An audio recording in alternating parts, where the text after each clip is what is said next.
All right. So, Nathan, you are, in other words, Great Cold Emptiness. We are with you today. This is an honor to see you and to meet you officially. We've had some conversations back and forth on social media. So, I have to Yes. ask, are you in Quebec? Are you in Maine? Your Bandcamp says Maine. Yeah. So right now I'm in Quebec.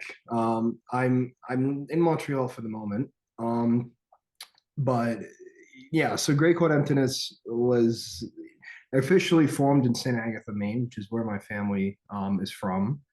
My entire family's been up in northern Maine for since we came there. We initially we're in Quebec. We were in a town called Rivière-du-Loup and another one called Kamouraska, which is about 2.5 hours north of Quebec City. And then sometime hundreds of years ago, some of them went down, because they moved. And at the time, northern Maine was part of New France, and it was just another province of Acadia, um, and in Quebec. And essentially, what ended up happening was there was a small little conflict after the French lost Quebec and New France to the British, the Plains of Abraham battle.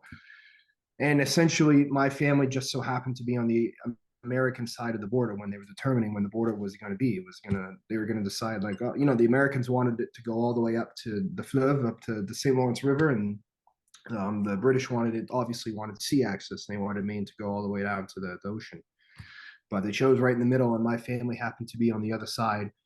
Um, Madawaska, St. Agatha, Frenchville, Maine, up in basically the St. John Valley in Aroostook County, Maine. And essentially, yeah, that's where my family is from. That's where Great Cold Emptiness was from. I mean, those first demos were basically recorded.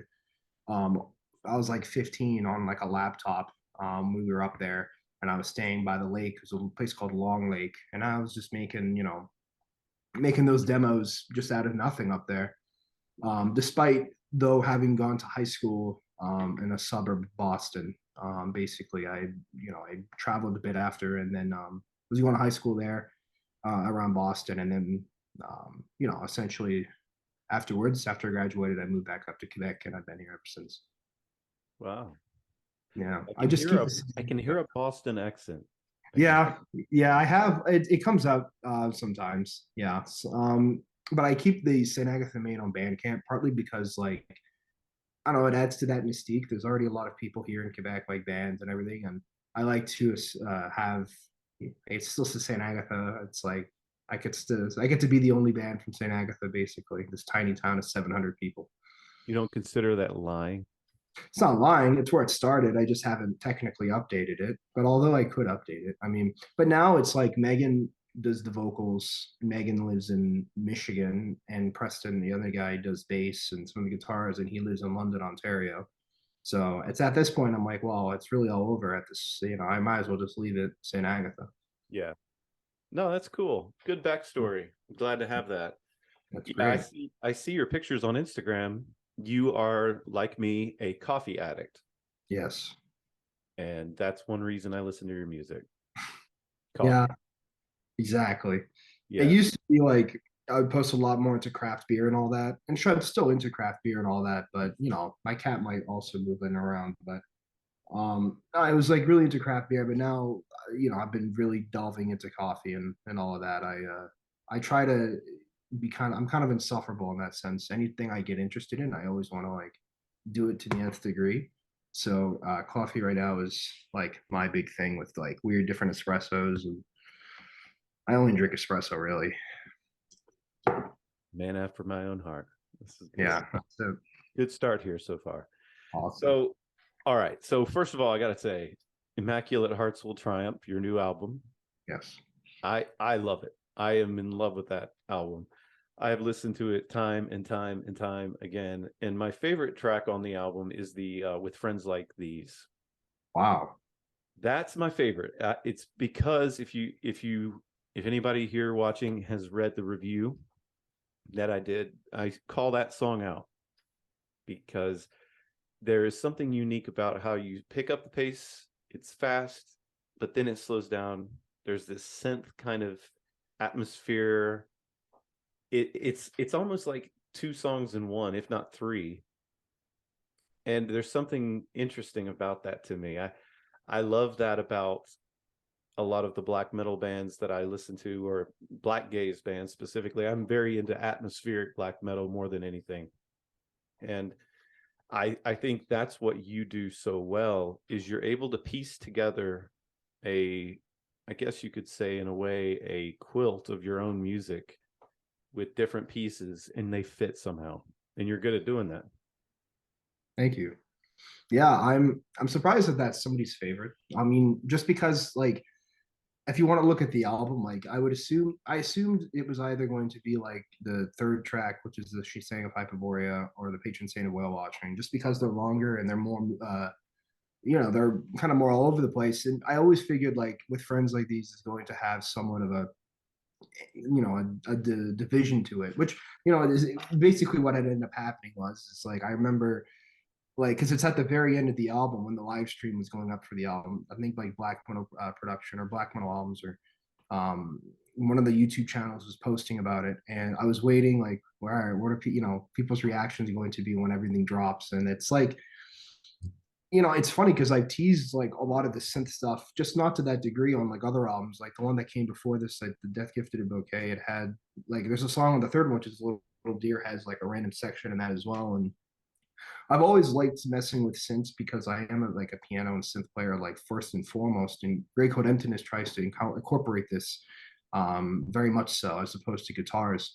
But yeah, so I figured that that song would like a lot of people would really like it, especially given the the lead guitars in the middle. I tried to make as close to Deaf Heaven as possible, just to have fun with it. But I knew it was going to be divisive. But I'm happy to see that it's somebody else's favorite. Yeah. Oh, I loved it. So It's you've great. got 3 albums now. You had Miles Before I Sleep in 2019. You had Death Gifted a 2018, actually. Bouquet. What's that? It's 2018 actually. Spotify says 2019. It was 2018. Oh, Yeah. more lies. Okay. I don't know why it says 2019. It's probably because it was on Spotify at 2019. But yeah, Well, dang, I feel like I'm being lied to a lot right here. no, it's okay. Come on, man. Well, it's good to see that you've got another album. You've had a little bit of a gap here. You had a 3-year gap after you put 2 out with almost, a year and a half period of time. Why do you think you decided to stretch this one out and take your time with this one? Because COVID really messed up the supply chain. Essentially, what ended up happening was like there was an initial break between like I like the first couple EPs or like the first demo and EP I made when I was in high school when I was a little kid and everything. And Miles Before I Sleep had I basically made that in like a month and a half at whim back in 2018, and I was probably like 20 years old. And then um, I anticipated the Death Gift Bouquet to come out just the following year. But then there was an unforeseen issue with my label and supply chain with vinyl, and then COVID hit, and then it was like even worse. So that kept on getting delayed until summer of 2020. And although we had announced that album like months and months before, the label was like, we didn't plan this. So it was kind of like this thing in the air. So with the new album, we tried to avoid that. But at the same time, there were still supply chain issues. So I've been wanting to get that album dropped. I mean, it was basically done. I started writing that album, Patron Saint of Whale Watching, because that whole event that the album takes place, that happened in October 2020. So literally a couple months after Death Gifted Bouquet dropped. And then I spent all of 2021 writing it. And then I finished it probably a year after. And then I did some like mixing and mastering touch-ups after. And basically the album was done for almost a year before it was released. And I started writing the follow-up album afterwards.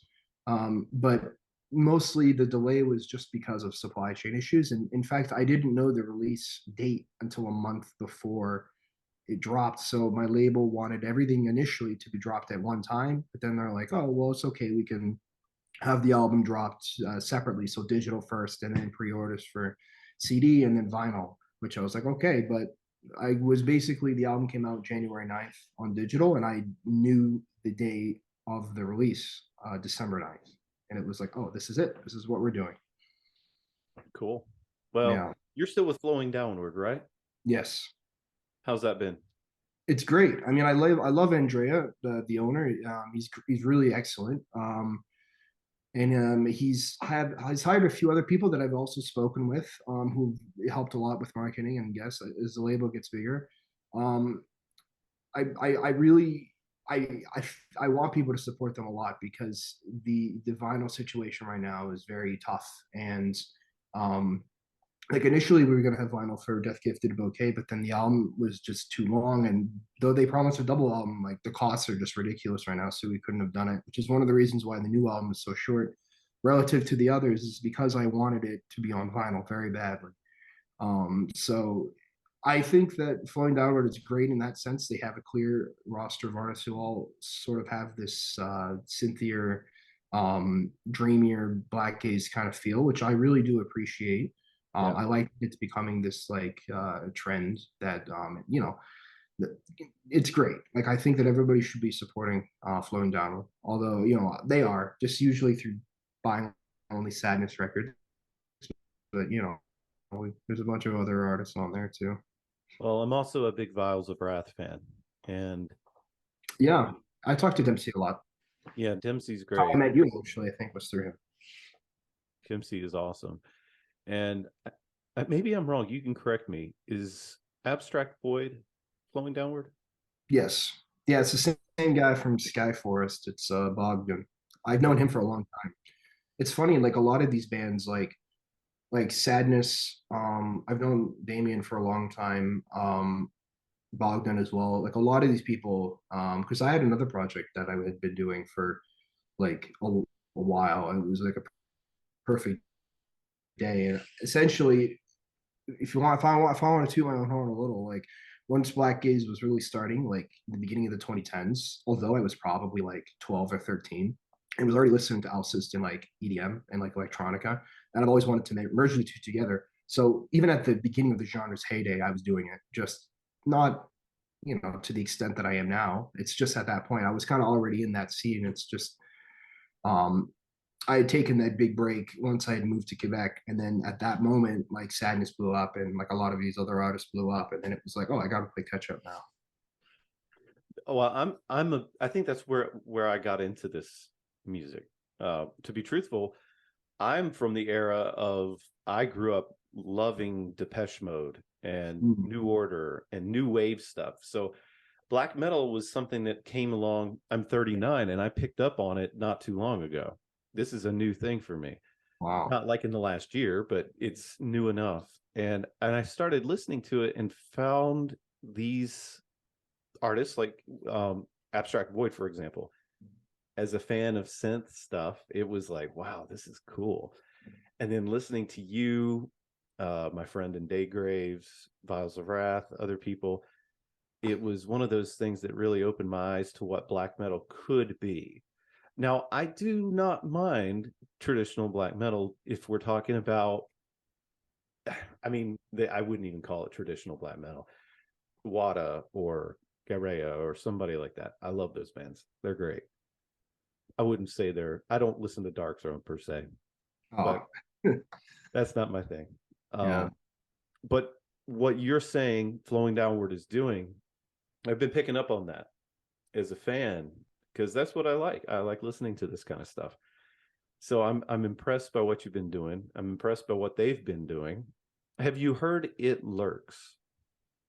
The name sounds familiar, but I don't think I've listened. No. Okay. We just shared it on our page today. So they only have a Bandcamp right now. I've encouraged him uh to get some music on Spotify. He said he will be. But fantastic. But we're talking about black metal, like ambient atmospheric soundscapes. No I drums, no screaming, no nothing. But the sound of the music is like Blade Runner soundtrack meets a black metal band somewhere and they're hanging Mhm. out, and it is the coolest sound. It really is. Wow. Yeah, I'll have to check that out. I mean, a big thing when I write stuff is I try to keep a core of Black Gaze, but I always want to I want to make it like every album like a thematic event, and have to like incorporate other genres in with it. I mean, I'm aside from my music, like I do a lot of writing and novels and world building, and film as well is a big influence for me. So every album, I almost want to treat them like films, and it's Mhm. like So what, yeah, it's great when other artists are able to kind of treat music as more than just the sum of its parts and treat it almost as if it's like just another total art form where you can have like where yeah, it feels like just like there's like monumental weight to it. It's why, like, for example, another artist that I'm a huge fan of is like Porcupine Tree, and I feel like every album that they do has that sort of feel. Even a lot of like hip hop artists are they're somehow able to have every album act as its own independent like entity. And that's what I love. Like Tyler the Creator, for example, I love how he's able to like put on a completely new persona with every album and like how it, you know, but still you listen to it and you know that it's him who does it. It's his music. So for me, I would love to be able to like every album is like drastically different but still sounds like me, and I'm able to portray like very visual and cinematic sort of themes with it and create Yeah. like a package. Now, let me clarify. I think I've read before, and you can correct me if I'm wrong. Are you a devout Catholic? Are you Orthodox? I am a Catholic, yeah. I literally just got back from Ash Wednesday Mass, which is probably why there's still stuff in my head. But yeah, so I'm a devout Catholic. Although it's funny, I tend to be too Catholic for secular people and too secular for Catholics. So I end up having my my thoughts on things like, I'm pretty big into like not from a theological standpoint, but just from an artistic standpoint. Like I'm pretty big into Gnostic writings and all of that, and I try to incorporate that in like an artistic manner. But yeah, for like day to day practices, yeah, I go to a Latin mass. I'm pretty Catholic. Yeah, I'm French, so I have to be. Well, let me ask you this. What kind of music, who has inspired you the most? Music wise, or Hmm. just in general. Music wise. Hmm, I know, tough question. it is tough. I mean, well, it's tough because there's certain people I shouldn't say, but I basically no, I think that it's kind of a myriad of things. I mean, probably if I'm being real, probably Rush.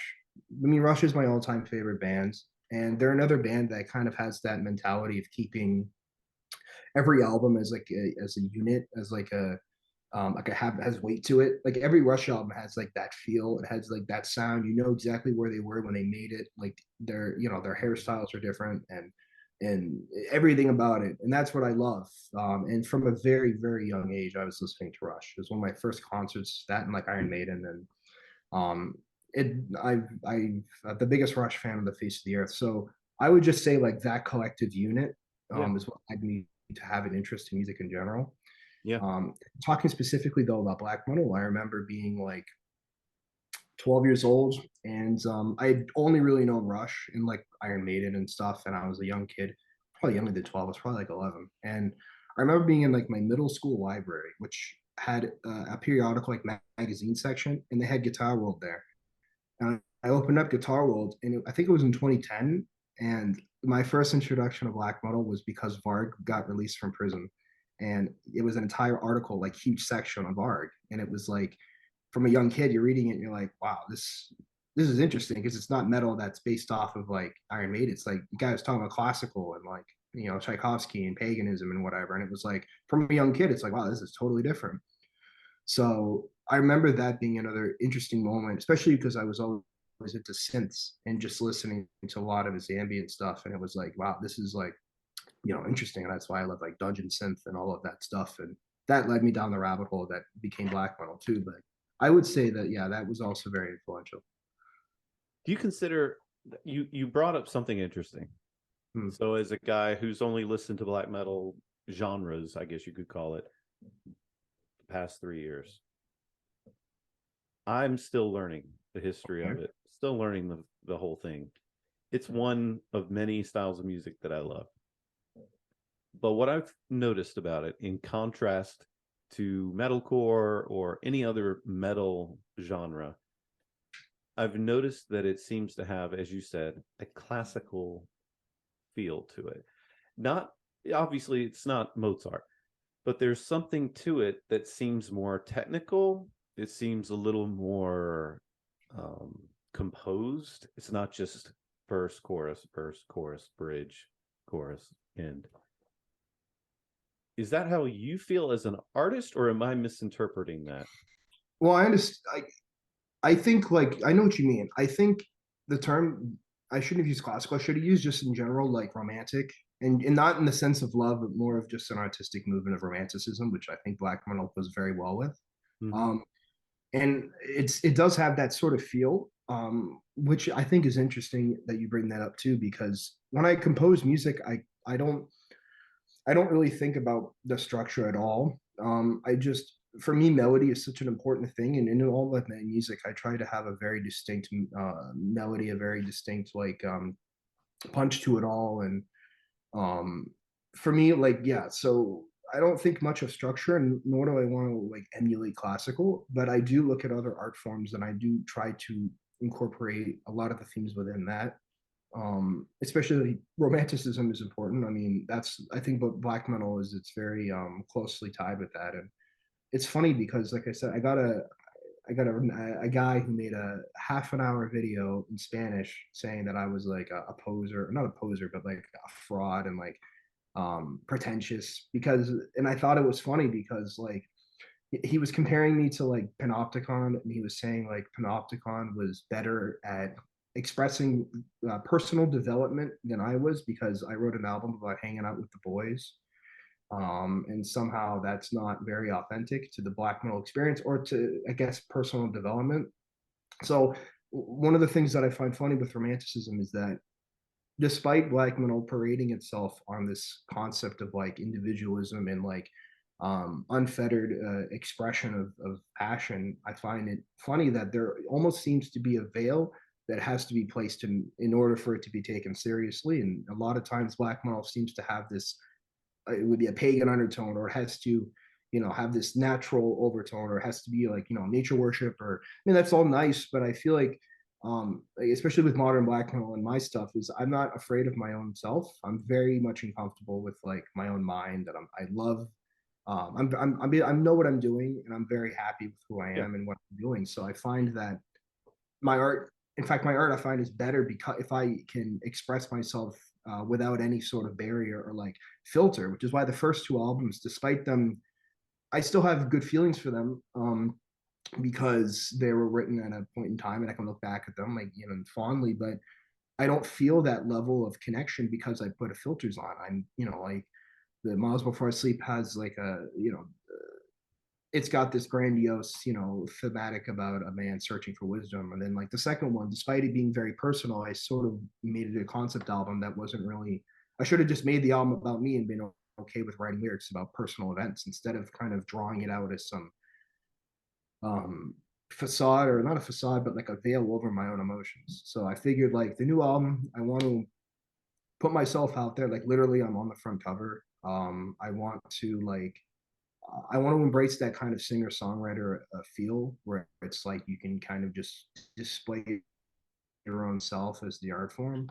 And all the music that I'm doing in the future, although it will have a sort of thematic like narrative that is made up or whatever, it's going to be very much like my own personal experiences that are going to be on display. And I find that instead of writing about like concepts like nature and like the trees and whatever, I find it more valuable to write more about like my own experiences and not hide it. Yeah. So Yeah. yeah, so romanticism in black metal, basically, like I think that it's ironic that black metal guys seem to always push this narrative when in reality it's like that's what the essence of romanticism is, and it's like this melodramatic maudlin like kind of love and passion for something that isn't Yeah. really a word. That's one thing I've learned. I was working with HM Magazine for 3 years, and then being there, I tried to infiltrate as much black metal music into the social media stuff that I would do, but I also had to cover the metalcore and on all those guys. So it was kind of a hard trick where I wasn't always just focusing on this genre. But every time I would drift over to find out what people were talking about in the black metal world, there are a lot of gatekeepers. And I've never seen this many gatekeepers in any other genre in my life. Like I literally was trying to join some groups, and it was like all these questions. If you like this band, you're not allowed in this group. If you, it's like, oh my gosh. So I'm glad you're being with your music, you're being authentic in what you're sharing and what you're talking about. I think that's what art is. And if people don't like it, that's tough. But you know, Yeah.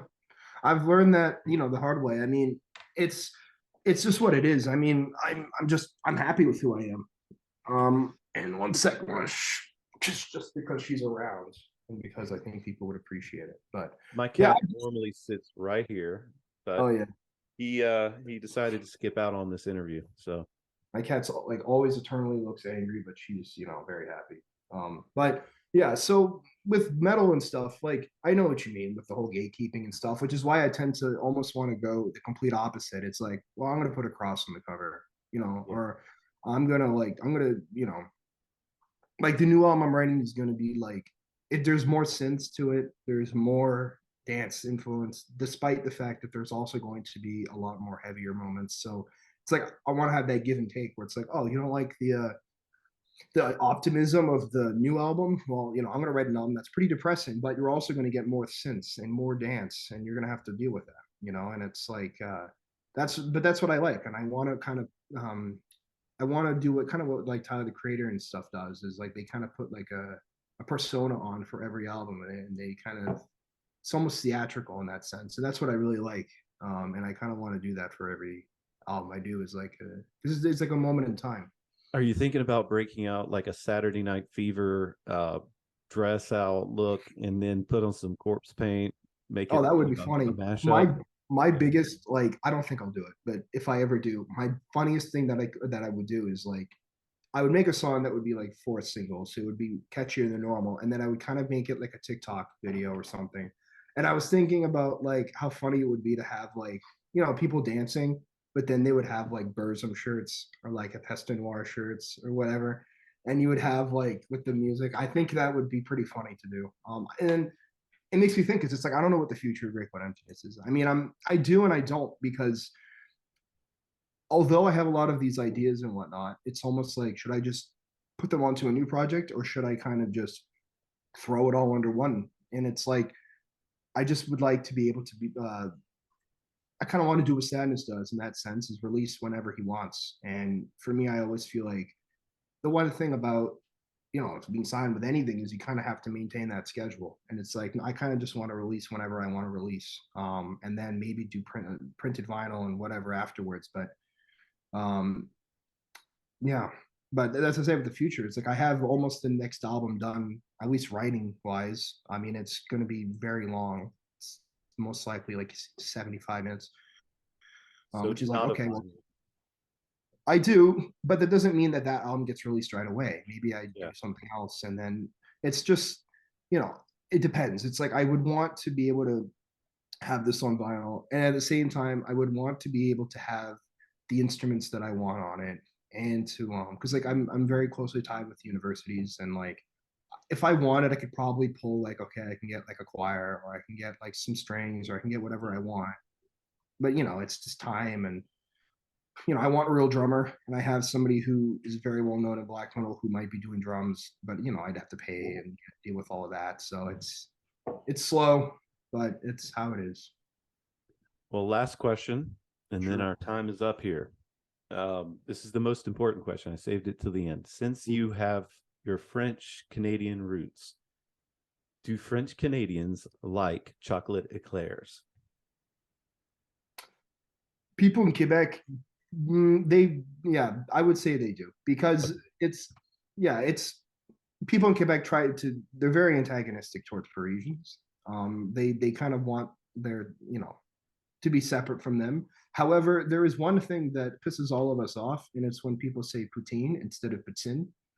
And that, if you come to Quebec, you should say poutine, like, instead of poutine, because then everybody knows who you are. And then it's like, and then, it's funny when I see that online and stuff, and it's like my little pet peeve.